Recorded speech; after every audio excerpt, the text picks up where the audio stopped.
So he says, this is exactly what he says. I'm told the footage of Shedeur Sanders' meeting with the Giants is so bad that both the Browns and the Sanders family have threatened legal action if it is. What in the NFL is happening right now? The New York Giants just leaked a draft interview recording with Shedeur Sanders, and fans are completely freaking out. Did Shedeur take some shots? Did the Giants forget what the word confidential means? Or did someone accidentally hit reply all on something that was supposed to stay locked away? Get ready, because this roller coaster involves hot mics, bad takes, and a whole lot of drama. What happened with Shedeur on draft night to make him fall to the 5th round, and them talking about the Giants coming out with all that information talking about Shedeur did bad, bombed the interview, all that type stuff. We all know my last video when I talked about the interview tape about Shedeur did not get a playbook. The NY Giants, in true Stonewall fashion, dropped a carefully trimmed clip from their highly sought-after interview with Shedeur Sanders, then quickly locked everything else away like it was top-secret intel. Was this a calculated PR stunt, or just a low-key attempt at sabotage? Either way, the silence speaks louder than any official statement. Fans aren't buying this half-baked version of transparency, and they're definitely not ready to just bench him and move on. Instead, they're demanding answers, calling out the organization for what feels like a planned smear job. One thing's for sure, the hate is loud, but Shedeur's supporters are even louder.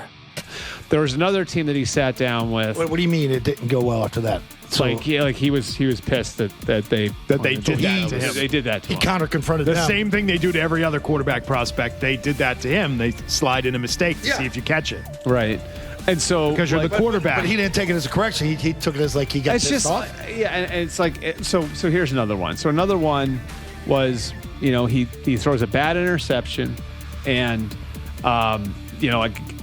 it was a deep throw early in the game, and he comes back and they go in the meeting, they show the interception. Let's just call it like it is. The Giants have perfected the tease. They've basically turned "we've got more, but we're not sharing it" into a comedy act, and the joke's on them.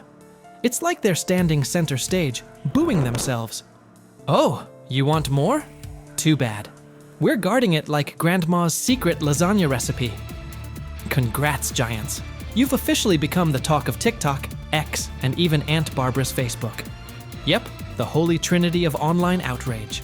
This whole thing screams drama, screams petty, and definitely screams PR disaster in a fitted cap. Just release the full tape before fans start pulling up to headquarters with pitchforks and popcorn. GM is getting fired. The GM, who was that nigga that Jaden Daniels. The GM is on film that the nigga's son, the nigga asked his son last draft, yo, who you think I should pick? His son like, yo, you need to get the Jaden Daniels nigga, B. This is what his son, it's on tape. You should go Jaden Daniels. He laughing at his son. And all right, cool, get Jaden Daniels. I don't even know how that tape got out. I wouldn't have let the shit get out personally. Meanwhile, Shedeur, the latest poster boy for maybe the Giants don't like talent unless it's dressed in blue and red confetti, is soaking it all in like it's just another day at practice. And here's the best part of the irony. The Giants tried to label him as all hype, no substance, a paper tiger. But instead, they accidentally turned him into the hottest name being mentioned by every sports analyst out there. They tried to bury the story, but somehow ended up stamping it in bold. It's the classic case of ignoring a trending conversation for so long that sure, people get annoyed, but at the same time, they keep your name alive better than your own PR team ever could. It's funny. New York Giants, where these tapes at? You hear me? Because if Shedeur Sanders was so unprofessional, y'all would have leaked the tapes for the whole world could see, right? Because understand, it's a lot of he say, she say. But one thing I do know, as a young black man growing up in this world. Being straightforward and not sugarcoat anything. Oh, this narrative is pure gold. Giants PR completely skipped subtlety and went straight to the "we don't like his dad" playbook. A move so awkward, it's like trying to dunk and ending up in a kiddie pool. You can almost picture them brainstorming it. Yeah, we're just not fans of QB families that aren't ours. Because nothing screams professionalism quite like having zero self-awareness. And the fan reactions? Absolutely priceless. That one little clip was all it took to set the internet on fire. Keyboards everywhere started lighting up. People are asking, why hide the good stuff? What are you trying to cover up? If there's really nothing to hide, why not just drop the full thing? And spoiler alert, they weren't whispering. Social media exploded faster than a New York City grill on Memorial Day weekend. Them out. Another moment. What they do during the film and the combine and the meetings is teams will install mistakes intentionally planted in the install, and they want you to catch them. Shedeur didn't, and when a coach called him out, once again, it didn't sit well. It's like, bro, there's not many teams needing quarterbacks, especially since Pittsburgh appears to have a deal with Aaron Rodgers and Tennessee's getting Cam Ward. So you're down to the Giants, who are not in. And that brings us to the next tasty slice of irony. By refusing to release the full interview, the New York Giants probably thought they were hurting Shedeur Sanders' image. But instead, they ended up throwing gasoline on the hype train. Rather than shutting things down, they made him look like the kid who grabbed the last cookie and somehow got blamed for taking the whole jar. Only difference? This kid's got cameras on him 24/7, and he's handling the heat like a seasoned pro. Now, every move he makes is being broken down. Every throw studied like it's a presidential debate. Fans are calling it what it is. They've lied on Shedeur. Some say the Giants just don't like his dad. And honestly, that might be true. Maybe this whole thing was just a cheap shot at Deion Sanders by extension. But here's the plot twist. The harder they try to drag him down, the more interesting his story gets. The Giants accidentally turned Shedeur into a walking headline, a controversy in cleats. They tried planting doubt, but all they really did was create buzz. He's no longer just a top draft pick. He's now a symbol of resilience, a narrative goldmine, and living proof that real talent doesn't fold under pressure. It levels up. And at this point, even if the Giants wanted to, there's no turning off the spotlight. Okay, so probably the most fun yet the most difficult thing I cover and we cover all year long is not games. It's the NFL draft. Because I've said this many times, you get lied to for a month to 2 months up to it. And so often during the draft, and every few drafts, there's a guy that really falls, precipitously falls. This year it was Shedeur Sanders, it's been Aaron Rodgers, it's been Dan Marino. Every few years somebody falls a lot. And so, but those stories don't come out until like the fall and after. Let's not overlook the fact that the hate is so strong, you could bottle it up and sell it as radioactive cologne. You can practically watch it leaking out of Giants HQ like toxic sludge straight out of a bad superhero origin story. But here's the twist. Maybe that's their superpower. Maybe the New York Giants really believe they're cooking up some secret formula, a cocktail of manipulation and media spin. But here's the thing. Every bit of shade they throw at Shedeur Sanders only makes his story bigger. Every time they try to box him in as some overhyped diva or question his character, they accidentally hand him another viral moment. And now, he's the underdog hero rising through the smoke. Let's be real. This isn't just about football anymore. This is about narratives, control, and how the establishment absolutely loses it when they're no longer holding the pen. And the real kicker? They still won't release the full interview. You've got NFL fans, media heads, and entire Reddit threads all chanting, "Drop the tape." Like it's some long-lost Beatles album. Meanwhile, the Giants are just sitting there, staring into the void like nobody saw this mess coming. Now, I don't know if it ever gonna get leaked or not. The tapes, the New York Giants have the tape. They definitely have the tape. It's confirmation that they had the tape. Shedeur didn't do nothing. It's what they saying he did. I'm gonna tell you what these mixed reaction right here. So we already know about the New York Giants, but the Pittsburgh Steelers head coach Mike Tomlin reported Miles Sanders' talent, but hesitated to draft him due to previous challenges with quarterbacks like Russell Wilson and Justin Fields, leading to more cautious approach.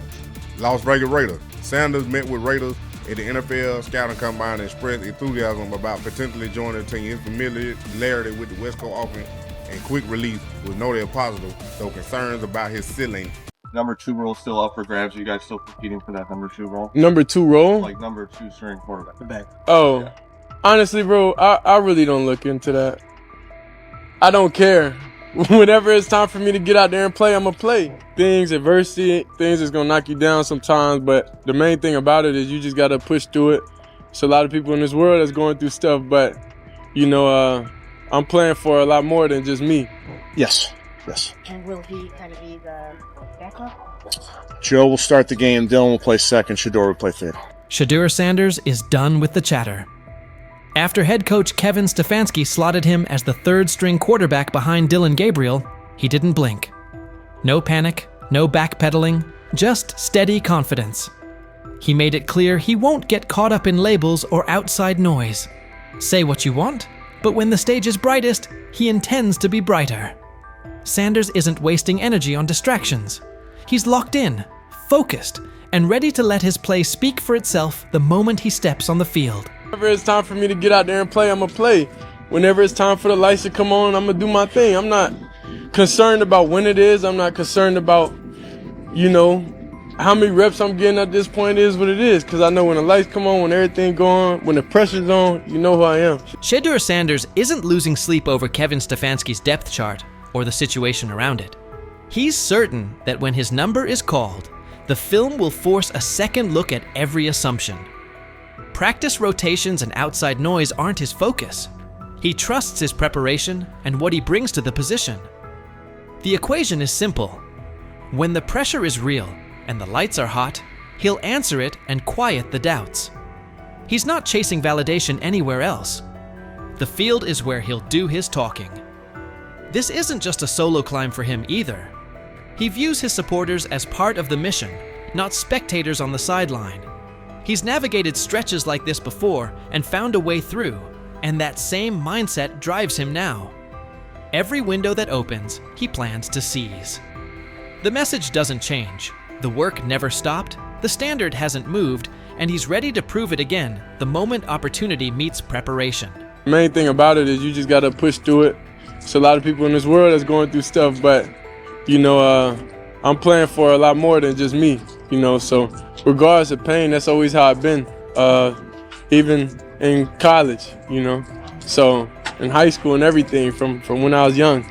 Regardless of physically, if I don't feel my best, I still gotta go out there and execute with no excuses. Since landing in Cleveland, Shedeur Sanders says his perspective has shifted. Simply lacing up for practice each day feels like a gift he used to imagine, not live. He's embracing patience, fully prepared to wait his turn, and when that window opens, he intends to sprint through it. Until then, the plan is simple. Stack work, refine the details, and be over-prepared when the call comes. To critics, he doesn't frame this chapter as a setback at all. It's the runway. This is time to tighten footwork, sharpen reads, and stay mentally locked in for what's next. He's clear that when the moment arrives, he'll put the whole toolkit on display and let the tape answer the questions. The focus hasn't wavered, the workload hasn't eased, and the standard hasn't moved. When opportunity meets preparation, he intends to show exactly who he is and what he can do. I would say I learn life in a different perspective, and that's why I come here. I'm happy. I always got good energy because, I'm blessed to come out here. And he's backing it up. In his latest practice, Shedeur Sanders showed exactly what cooking looks like. He came out a touch sluggish while shaking off the last of the injury effects, then locked into rhythm. By the end, one throw stole the entire session. An eye-catching rip that reminded everyone he's trending back to full form. That single play said more than a soundbite ever could. It wasn't just 6 points. It was a snapshot of poise, placement, and field vision. The way he worked through the look, trusted his mechanics, and delivered on time matched the confidence he's been voicing. It was the kind of ball that makes coaches pause, teammates lean in, and critics pump the brakes. Sanders addressed Dillon Gabriel's recent comments with calm and maturity. Even after Gabriel clarified they weren't aimed directly at him, Shedeur said he didn't spend a second dwelling on it. He believes God gives him the steadiness to stay grounded and avoid reacting to every headline. The noise is irrelevant. His focus stays the same. Whatever's said, so be it. Still, his posture told you he understood the subtext. He carried himself like someone who knew the message had him in mind, and he turned it into quiet fuel. The composure wasn't about pretending nothing happened. It was about showing he's bigger than the back and forth. He knows the real answer won't come from a podium. It'll come when he steps between the lines and lets the tape speak. Honestly, I don't even think about nothing. I don't think about anything. If it's not words or anything, at this point, it can't do anything to me. I know, the God put the ability and the power within me to not even think about nobody else's comments, not care. It is what it is. I spoke with him. He said, nah, bro, that wasn't. He said, that wasn't. He told me on the plane. He came up. He was like, nah, bro, that wasn't at you. I see how they trying to spin. I'm like, oh, all right.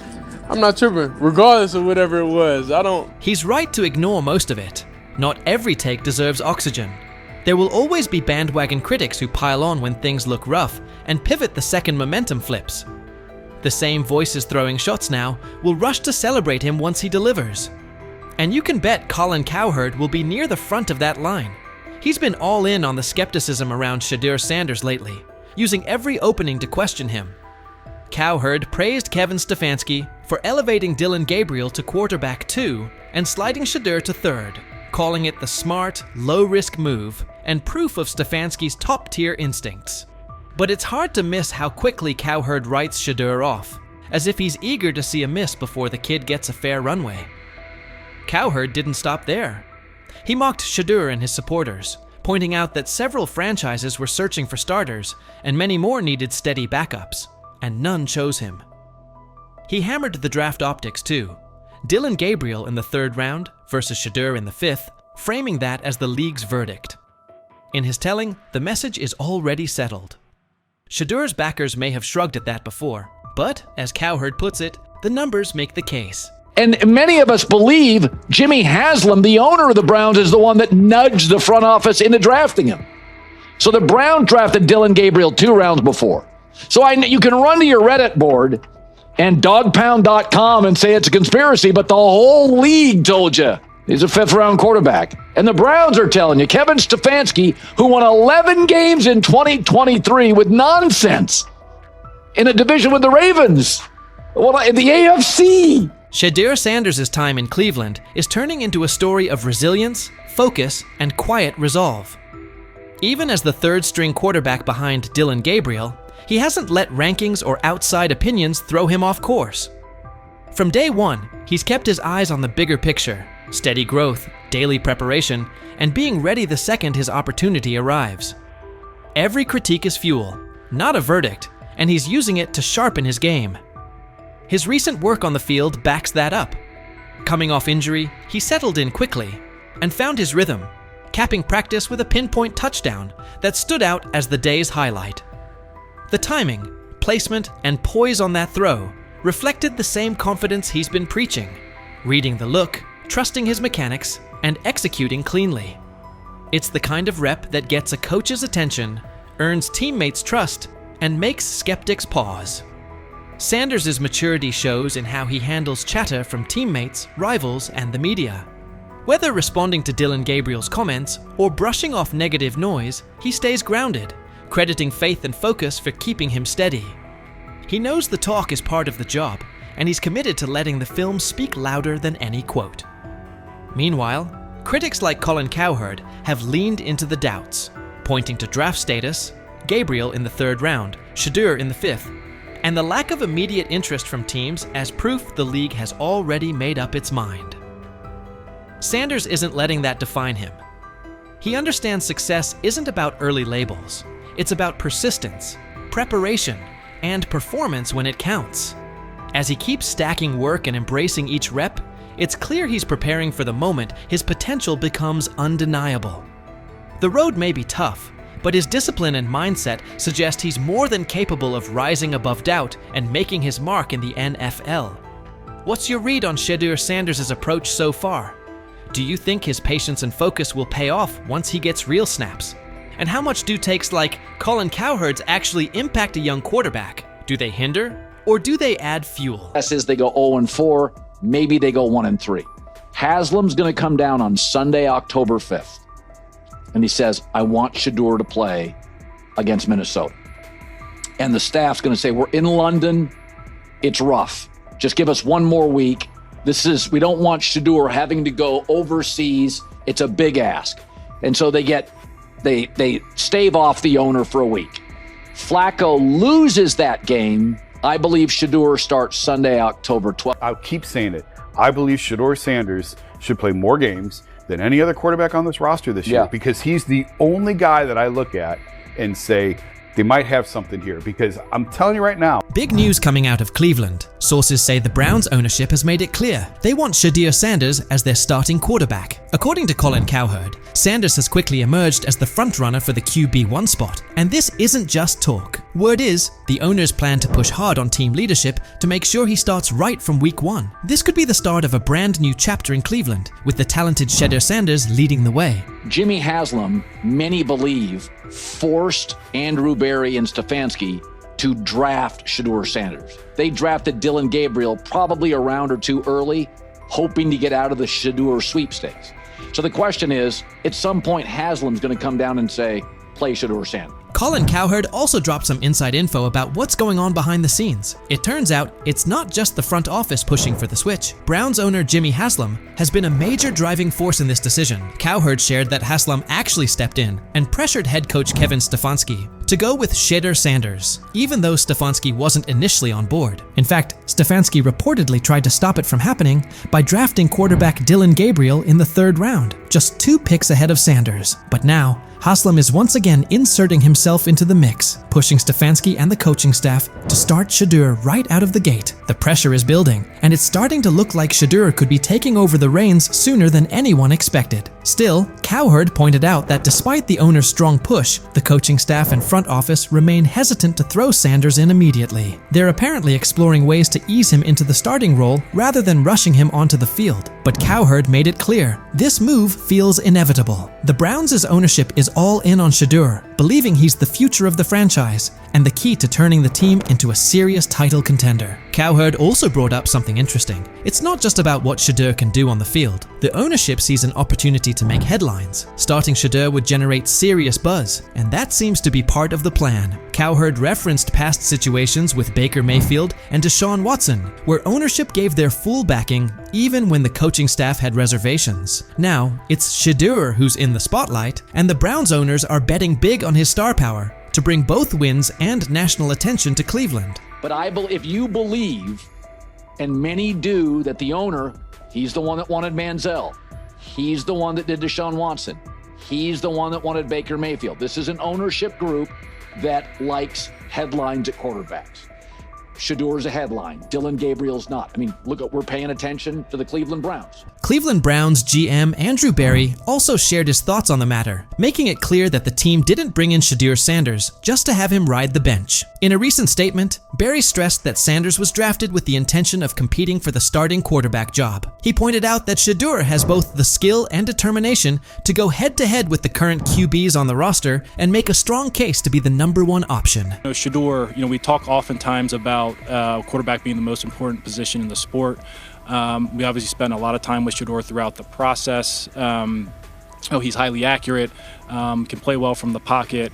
Very productive college career. And GM Andrew Berry also gave some insight into the Browns' draft approach, revealing something pretty interesting. Heading into the draft, the team had no plans to pick up 2 quarterbacks, and they definitely didn't expect Shedeur Sanders to still be available by the 5th round. But when he was still on the board, the Browns didn't hesitate. They jumped on the chance to grab him. That unexpected move shows just how much they believe in Sanders' potential. What started as a surprise pick is quickly turning into a legit battle for the starting job. Shedeur hasn't just been filling a roster spot, he's embraced the challenge from the very beginning. Since day one of OTAs, he's been turning heads with his calm, under pressure, accuracy, and relentless drive. Every practice has only added to the belief that Barry made the right call. Shedeur is no longer just a rookie looking to prove himself. He's a serious player in the starting quarterback race. When Sanders was chosen in the 5th round, a lot of people figured he'd be a backup at best, or maybe a long-term project. It's rare for someone picked that late to even be considered for a starting role. Usually, 5th-round quarterbacks are seen as developmental guys who need time before they're ready to contribute. But Shedeur is flipping that script. Instead of quietly learning behind the scenes, Sanders is making a clear impact during OTAS. He's confidently leading huddles, staying composed in high-pressure moments, and impressing the coaching staff with his smart decision-making. It's obvious now, he didn't come in just to watch and learn. He came to compete. His performance has changed the conversation, and he's now firmly in the mix for the starting job. What looked like a low-key draft pick at first is starting to look like a bold move with real upside. The buzz around Shedeur Sanders is growing fast, and he's become one of the most talked about players in Cleveland this offseason. You're drafted in the 4th round or later, you're instantly running with the 2s. More often than not, even the 3rd round or later, you're more likely running with the 2s. Though Shedeur is probably going to still be running with the 4s, the coaches suggested there's going to be a fair opportunity for everybody. NFL insider Peter Schrager says this year could be a turning point for Shedeur Sanders. Even though he was a 5th-round pick, Schrager shared that Sanders is expected to get a real shot to play, something that doesn't usually happen for quarterbacks taken in the middle rounds during their rookie year. That says a lot about how much confidence the Browns have in his potential. They're not just bringing him in to slowly develop over time. They truly believe he's ready to make an impact right away. Quarterback is always going to be looming in every conversation. So I think they're going to want to get those guys action, Gabriel and Sanders. I think they're going to want to have one veteran quarterback. I don't know if there's a value in having both of those veteran quarterbacks and then having 2 rookies on the roster as well. Fans are fired up as they look ahead to the upcoming open training sessions, where they'll finally get a chance to see the Cleveland Browns hit the field. And there's one name on everyone's lips, Shedeur Sanders. With ownership fully backing him, Browns fans are feeling more hopeful than ever, especially after landing one of the most exciting quarterback prospects the league has seen in a while. Shedeur has quickly won over the fan base, and the hype around him is real. No matter the age, fans across Cleveland are eager to watch him showcase his skills up close. There's a real buzz in the air. And with the front office pushing for him to lead the franchise, this year's training camp is shaping up to be one of the most anticipated in recent memory. Fans are ready to show up in full force to see Shedeur put on a show. This moment is something Shedeur has been grinding for. He's been locked in through OTAs and minicamps, even during times when things didn't quite go his way. He hasn't always gotten the number of reps he wanted, but he's kept his focus on the bigger picture. As Shedeur put it, you have to understand your situation. Whether you're getting those reps or not, it's all about how you respond. That attitude has fueled his work ethic. While others may have let those setbacks slow them down, Shedeur used it as motivation to keep pushing forward. He stayed locked in, kept putting in the work, and continued sharpening his game. Now he's steadily rising up the depth chart, and his hard work is starting to pay off. The Browns have taken notice. Shedeur has gone from being a promising rookie to becoming a key part of the team's future. With full support from ownership and growing confidence from leadership, he's no longer just a long-term project. He's the front runner for the starting QB job. At first, there was hesitation from the front office and coaching staff, but his performance during camp has turned heads and changed minds. The story has shifted, and at this point, it's tough to imagine anyone else stepping into that starting role. The excitement around Shedeur isn't just coming from within the organization. Fans all over Cleveland are getting behind him. From the youngest fans to the lifelong diehards, the city is rallying around its new quarterback. For Browns fans, Shedeur represents more than just a player. He's a symbol of what's possible. His rise has sparked new energy throughout the community, and every day it becomes clearer that he's not going anywhere. The Shedeur Sanders era is kicking off in Cleveland, and fans are ready to follow his lead. With ownership applying pressure and Shedeur continuing to deliver, it puts the coaching staff in a tough spot. Will Kevin Stefanski stick to his guns, or will the front office's influence win out? Let me know what you think. Will Shedeur take that starting job, or does Stefanski have another plan in mind?